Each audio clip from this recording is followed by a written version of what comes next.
Aujourd'hui on est vendredi et j'attends un colis.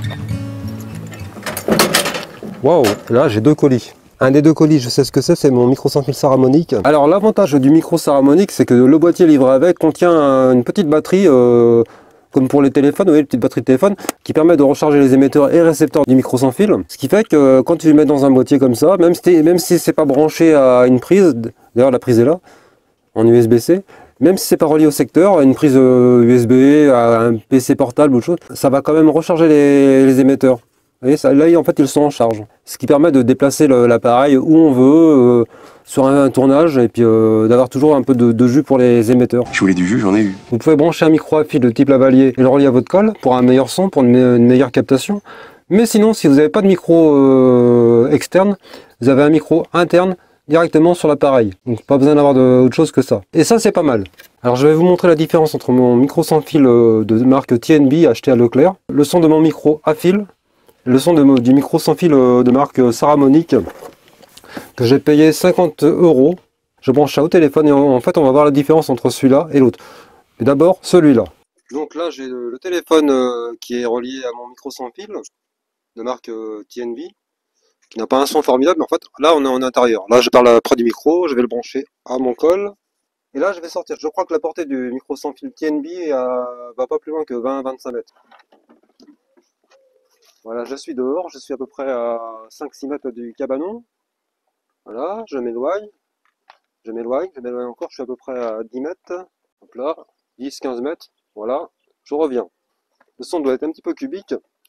Maintenant, autour du micro Saramonic sans fil. On va voir si ça vaut vraiment le coup. Donc vous voyez là, j'ai mis la petite bonnette qui est anti-vent, parce qu'en fait elle est livrée avec une bonnette normale, la bonnette noire qu'on connaît pour les micros, et la bonnette avec la moumoute, voilà. Donc je vais dehors, on va voir la différence.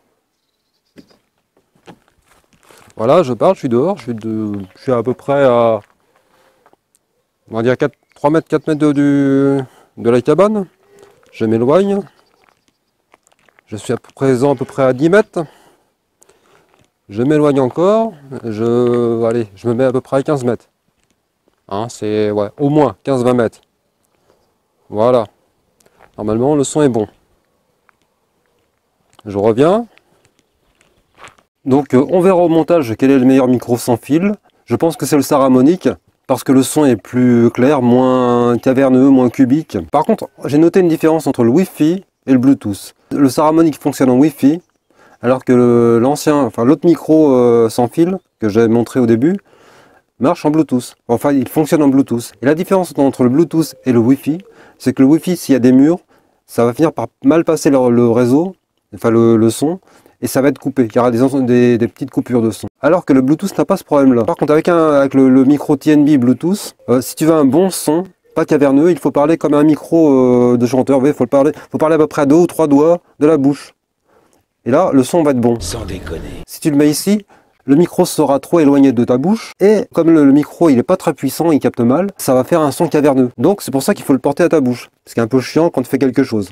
En conclusion, pour 50 €, le micro sans fil Saramonic est une bonne alternative aux micros de la marque Rode et surtout bien meilleur que les micros de la marque TNB. Voilà, c'est la fin de cette vidéo test. N'oubliez pas de liker, de partager, de vous abonner.